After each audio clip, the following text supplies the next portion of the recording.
in this case, they really have to demonstrate that they're making a demonstrable improvement in outcomes. It's tying their successes, if you will, to how much they're paid. And I think that's here to stay. And I think that's a really good thing because, as I said, having gone through all the various aspects of a payer, one of the ones that really resonated with me is the quality piece. I worked in quality improvement. I worked in terms of really being able to demonstrate that what we were doing, what we were providing to our members actually made a difference in their health outcomes. And so when you think about value-based contracting, it really does tie and align very well to quality outcomes. So I think that's here to stay. That's a trend that is being just embraced more and more. I even see it now, not only in with primary care physicians, but you see it in specialty areas as well, that specialists are also going to be paid that way.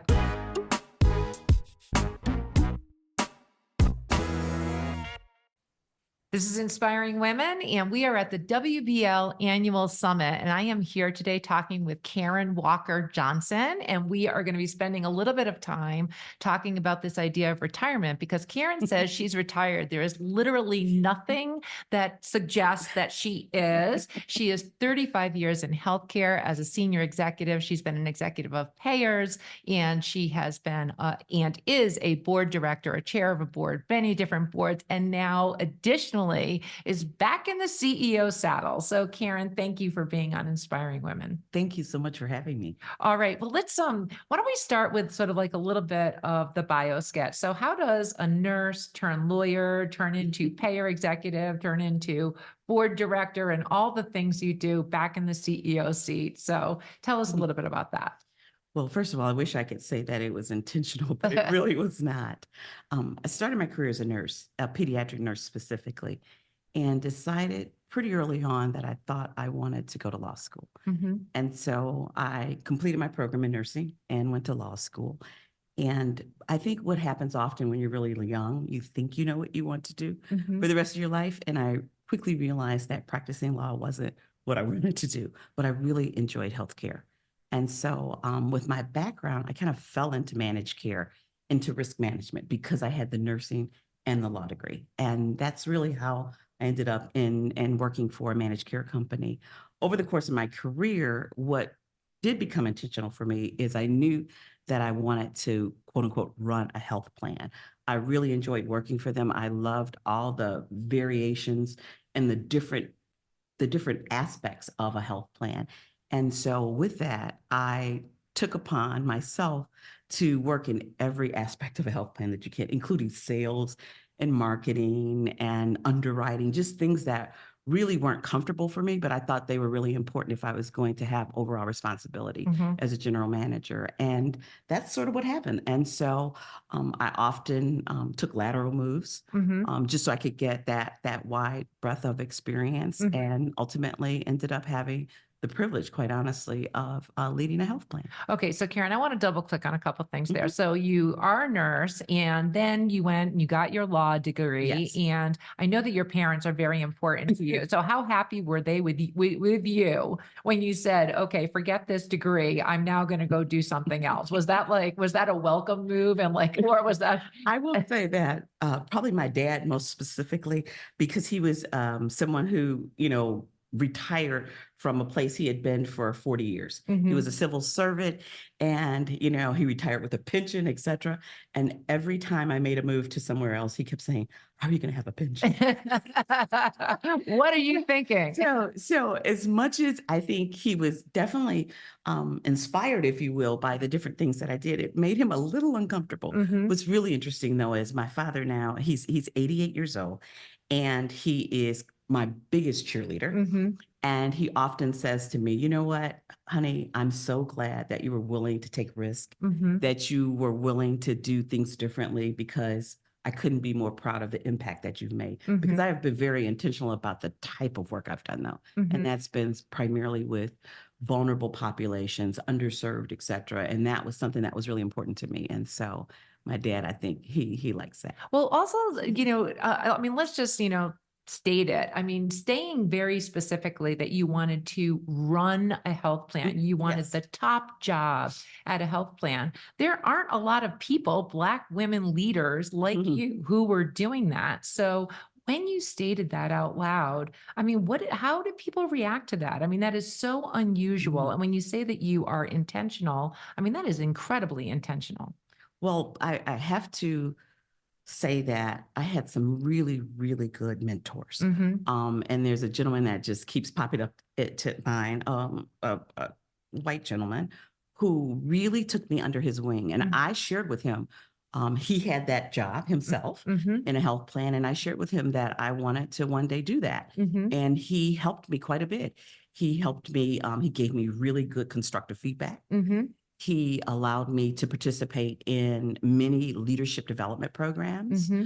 And every opportunity that I could join him for meetings, et cetera, he would bring me along. And so that said a lot to me. It Yes. said that he believed in me, that my desires were not unrealistic, Mm-hmm. and that, people are willing to help you. And Yep. that has been my experience, honestly. Yep. And I know it is also your experience in terms of giving back to others Yeah. and bringing up additional generations. So, okay, Karen, so let's talk about payers just more Mhm. broadly. And you're back leading a payer again as a Yes. CEO, as a retired person. Okay, that is just funny to me. And but the payer landscape has changed very, very significantly over the past 20 some odd years, where they are truly the power players. They are brokering, care delivery, access, and everything else. So what are the sort of industry trends that you're paying attention to today? And how do you see the landscape shifting? What are you excited about? What are you worried about? I'd love your perspective. Probably the thing that comes to mind most is value-based contracting. Mm-hmm. It's bantered around quite a bit. And first of all, I believe that it is here to stay. Mm-hmm. There are a lot of providers who probably hope that it isn't. They're used to getting, fee for service. They do something and they get paid, right? Yep. In this case, they really have to demonstrate that they're making a demonstrable improvement in Mm-hmm. outcomes. Mm-hmm. It's tying their successes, if you will, Mm-hmm. to how much they're paid. And I think that's here to stay. Mm-hmm. And I think that's a really good thing Yep. because, as I said, having gone through all the various aspects of a payer, one of the ones that really resonated with me is the quality piece. I worked in quality improvement. I worked in terms of really being able to demonstrate that what we were doing, what we were providing to our members Mm-hmm. actually made a difference in their health outcomes. And so when you think about value-based contracting, it really does tie and align very well to quality outcomes. Mm-hmm. So I think that's here to stay. Yep. That's a trend that is being just embraced more and more. I even see it now, not only in with primary care physicians, but you see it in specialty areas as well, that specialists are also going to be paid that way. Yep. Another trend that I think is really important, and you see a lot more now emergence, is around health equity. Yep. It is that you have all of your federal programs now that are requiring that within the contract, the way they're evaluated, et cetera. How does that tie back to health equity? Are people getting access? Mm-hmm. Are they getting access to the right things? Mm-hmm. And so I think that again is another really plus, particularly when I think about something that I just recently got involved in about a year ago, and that was the March of Dimes, Mm-hmm. which is around infant and mom Mm-hmm. mortality and morbidity. We have some of the worst outcomes Yes. in this country. And so when you start to think about what are important trends, health equity, because if you look at women of color, they're 3 to 4 times more likely to die, Yes. 3 to 4 more times their babies to be born premature. And so I think it has really captured, if you will, and rightfully so, the medical community, but not just the medical community, the community in whole around what we do and how we take care of our moms and babies. So health equity is something that's very important, and I see it in a lot of different areas. And then a final area that I think is emerging and where payers really are stepping and leaning in is what you will hear referred to as a pay fighter. And it's basically when you have a provider group, if you will, kind of work alongside, partner with very closely a payer. And that's very powerful when you are the payer as well as the provider. And you're seeing more and more of that because it gives leverage in contracting. You can take care of larger populations. So I think that's another trend. Yeah. And I think these trends are, I really appreciate you sort of putting the light on the macro trends, because along the way it's bumpy. I mean, we've been Yes. moving towards value-based care and contracting for probably 20 years. We've been talking about it, but it seems like it's starting to cross that chasm Yes. in terms of the number of contracts that are out there. Mhm. Despite all the resistance, fee for service is a lot easier to perhaps to understand as a provider. And the health equity, I also appreciate you pointing that one out, because that one, there has been this huge spotlight on Yes. it. And for things that have been known, but not as well talked about or whatever, but it's going to take some time to work through that. So the data collection and Yes. working those things into contracts is going to be obviously a big step. I want to come back to you and just talk about the, despite being retired, you have spent some time moving into board service. Yes. And so that was also an intentional move for you. So could you just talk about when you determined that becoming a board chair, a board director, and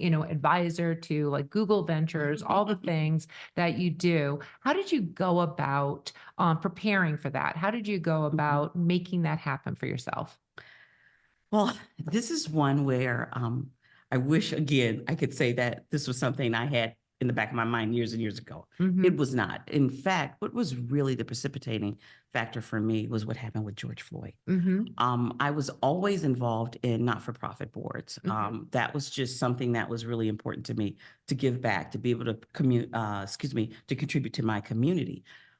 But when that happened, and there were so many repercussions as a result of that, and it was right as what we call the pandemic. We were at home. I was working from home, and I really started to think about a couple of really important things. One of which, unfortunately, my stepmom had been diagnosed with Alzheimer's, and so I knew my father needed help. I had already been thinking about maybe it might be time to think about when I might like to stop working. And my husband had already retired, and so it was just like this perfect storm. George Floyd happened. I kept thinking about the fact that there was a need to have people who look like me in the room to do all kinds of things. I was thinking about how I could help my dad with my stepmom. And I just said, I think it's time for me to retire. And so I said, well, I can't do it immediately. But perhaps within the next couple of years. And I said, okay, but what will that look like?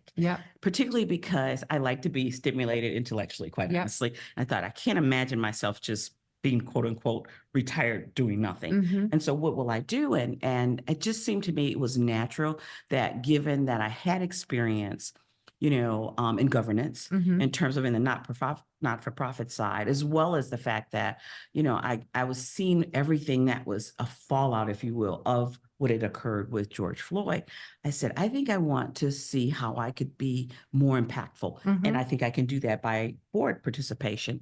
And so, being probably a overachiever, somebody described me as, rather than just saying I can join a board, I thought it was really important for me to prepare. And so I actually sought out and participated in some very organized, structured coursework around board governance. I really wanted to feel good, and probably as a little bit of that imposter syndrome, quite honestly, thinking that perhaps I didn't necessarily have what was needed. And so I took and participated in 2 different programs. And so that was really important. But the other piece that I learned while I was doing the programs was the importance of networking. And I will tell you that I am probably a very, very strong introvert. People who know me well say that I work really hard to be extroverted during the day, but I'm naturally an introvert.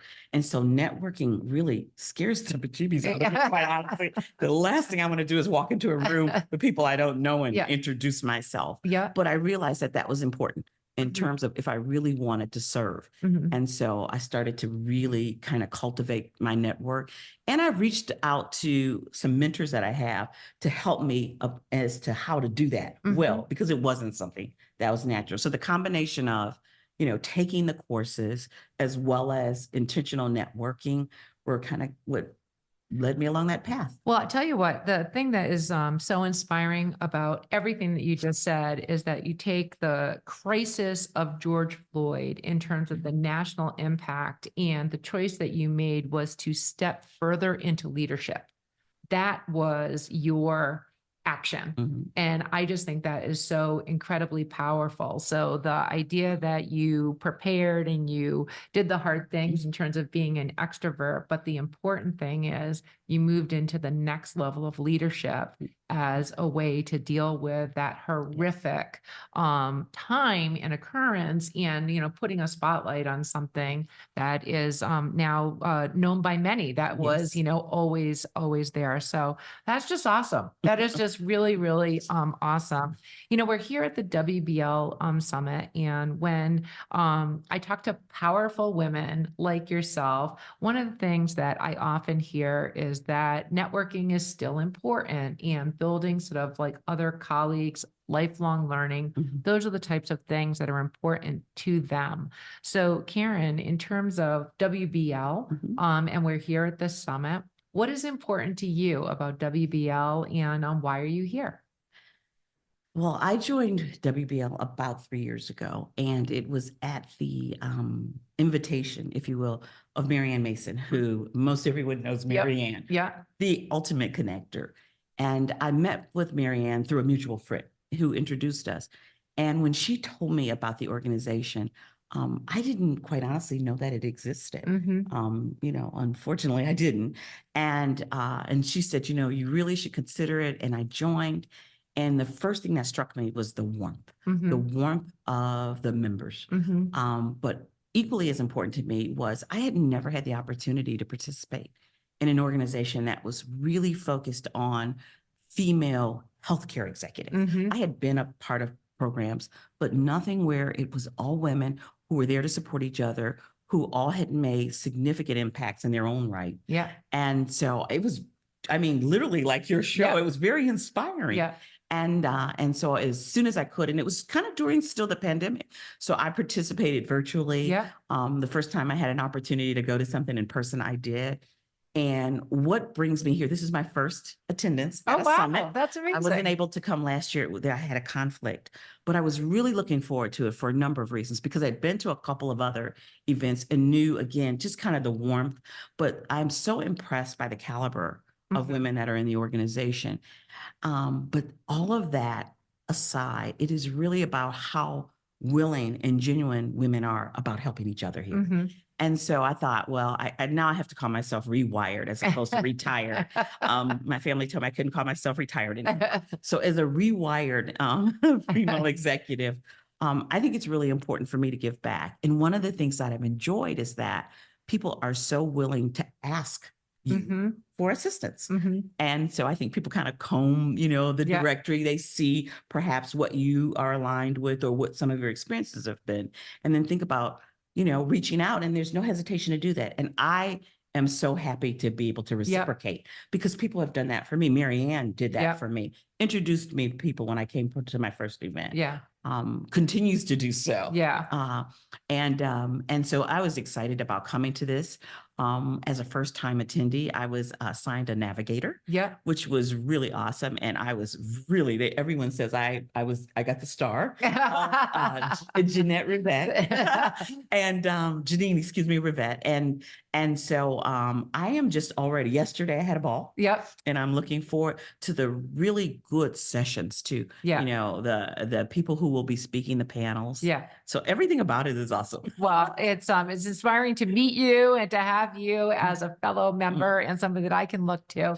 So, Mhm. Karen, as we close out on inspiring women, I love to always ask, again, powerful leaders, if you look back at, things that worked for you along the way, things change, right? Yes. Like people don't need to walk in all the same footsteps that you laid down. But what advice has stuck with you that you think would be really useful for younger women who are looking to be Karen Walker Johnson when they grow up? Being authentic. One of the things that when I always think back, so Karen, how did you get here? I'm the obvious. I'm an African-American woman, right? Mhm.